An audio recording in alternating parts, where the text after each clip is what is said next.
Hey, what's up guys? This is Greg from Common Bagger. Today I'm here with my 2020 Street Glide Special. I'm going to do a couple small little modifications to the motorcycle today. Nothing crazy. I want to change the caliper screen covers to black.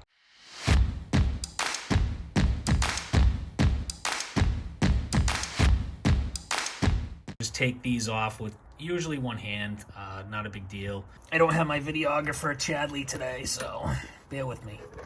So they pop off fairly easily. I already had this one kind of pre-off, slide out.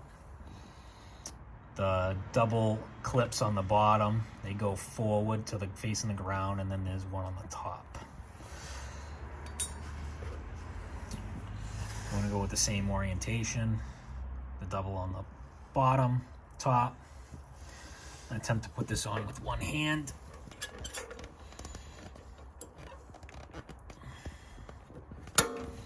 Clip right on just as easy like that.